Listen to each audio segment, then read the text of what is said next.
हाय दोस्तों, मैं विनीता अपने चैनल प्रेम कहानियाँ में आज प्रसिद्ध लेखिका शिवानी की एक अद्भुत प्रेम कहानी बंदगड़ी सुनाने जा रही हूँ। मेरा मानना है कि प्रेम जीवन के मन के लिए वो ऑक्सीजन है जो सबके लिए बहुत ज़रूरी होता है।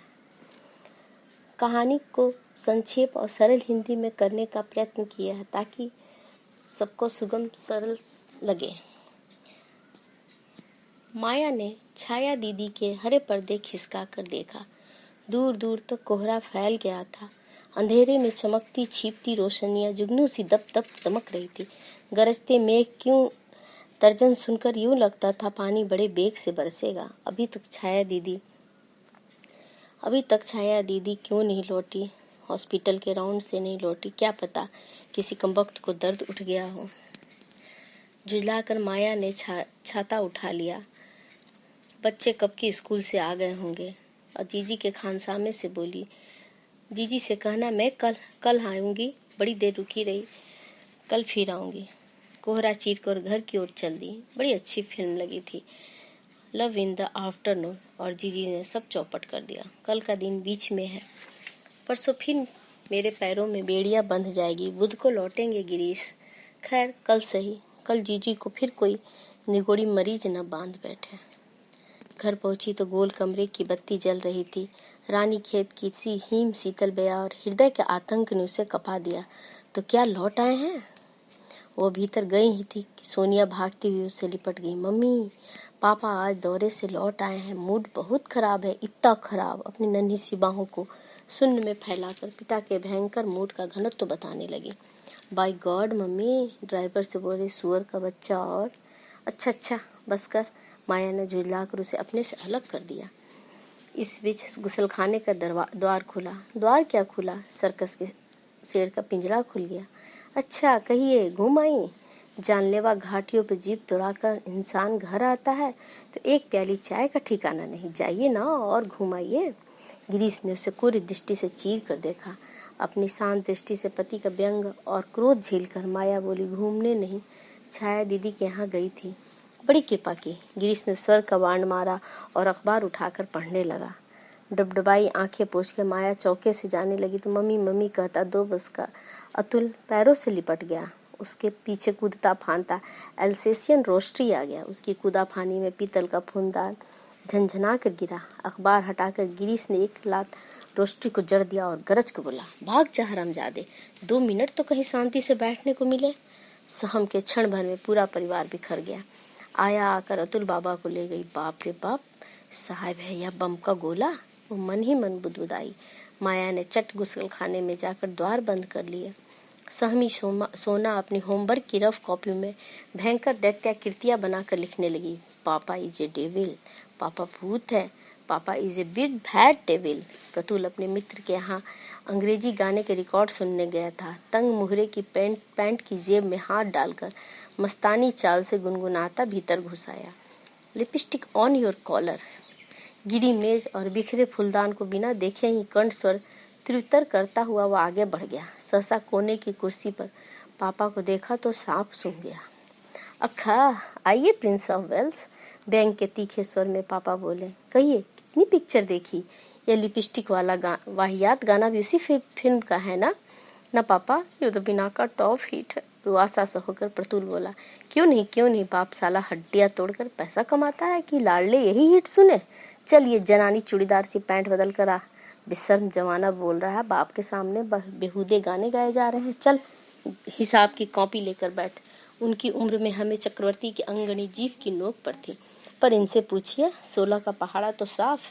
हरामी स्कूल के मास्टर और 2 अंगुल बढ़कर ये छोकरे। सहम का प्रतुल पैंट बदलने चला गया।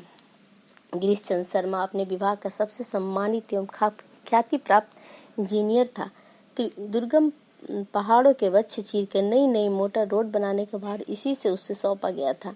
किंतु लोहे का पुल और बड़े बड़े पहाड़ डायनाइट से उड़ाकर चौड़ी सुगम सड़क बनाने की प्रणाली वो अपने व्यक्तिगत जीवन में भी खींच कर लाना चाहता था।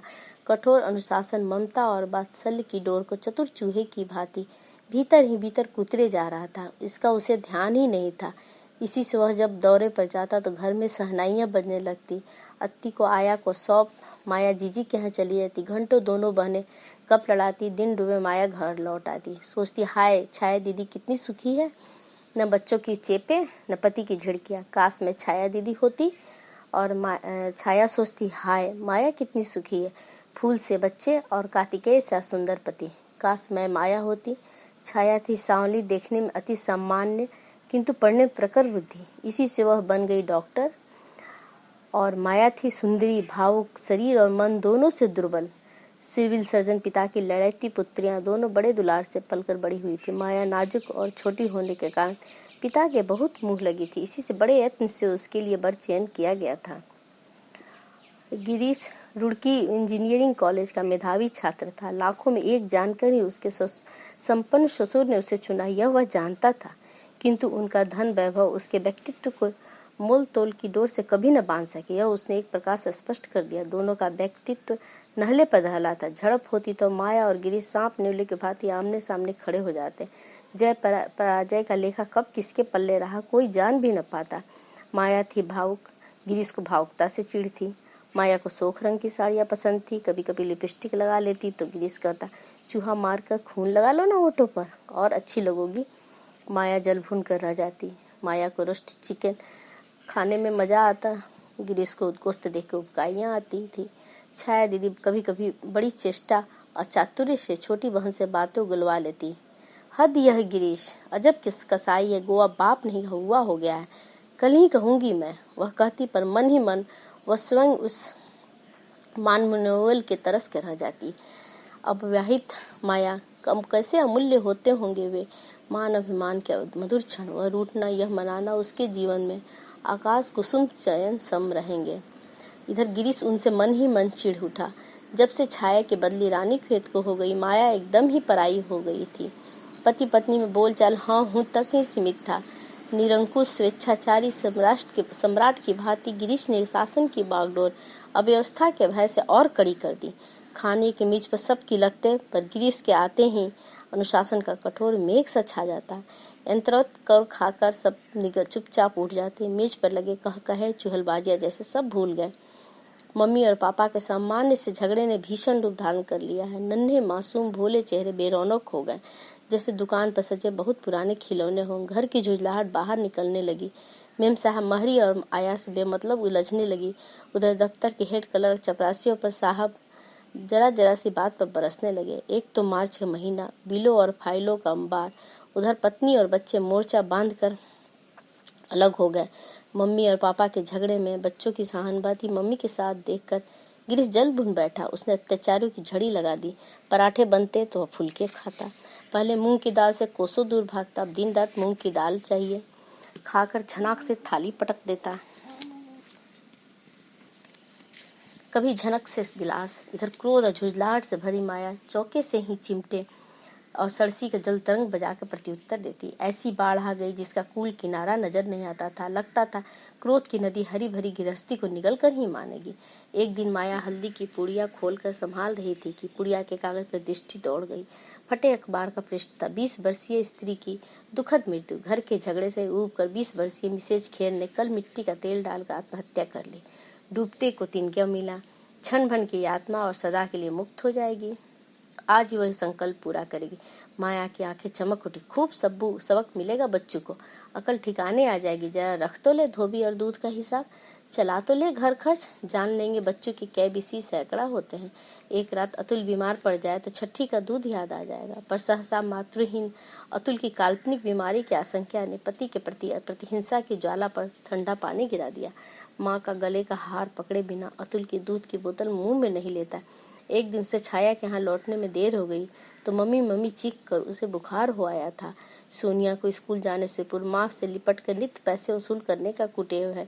उसके 100 से लाड़ों का लड़ाया प्रतुल। महीने में 10 अंग्रेजी कॉमिक पढ़े बिना उसे पेचिस हो जाती है। घर के डेफिसिट बजट को खींच कर उसके पेचिस की दवा भी माया को ही जुटानी होती है। स्वयं गिरीश कितना भी गर्जे और तर्जे, पर माया के बिना मणिहारा सर्व सा व्याकुल हो उठता है। सो जाए भाड़ में सब। मान अभिमान से माया की छाती फूल उठी। अपनी काल्पनिक मृत्यु पर वह स्वयं ही उसकी रुलाई फूट पड़ी। सोनिया लौटेगी तो देखेगी नित्य के भांति मम्मी चाय की मेज पर नाश्ता सजाए खड़ी नहीं है, बड़ी सी चादर से उसकी लाश ढक दी गई है। अपराधी गिरीश विषाद से काला चेहरा लिए कुर्सी पर स्तंभ बैठा हुआ। अतुल आकर माँ की लाश से चिपट कर कहता है, मम्मी वो तो तभी अपने को नहीं रोक सकता। गिरीश बुक्का फाड़ के रो उठता, माया इतनी बड़ी सजा क्यों दे गई। परम संतोष से माया ने मिट्टी के तेल की बोतल पकड़ ली। सहसा माया को याद आया, छाया दीदी ने उसे नई ऑलिव ग्रीन साड़ी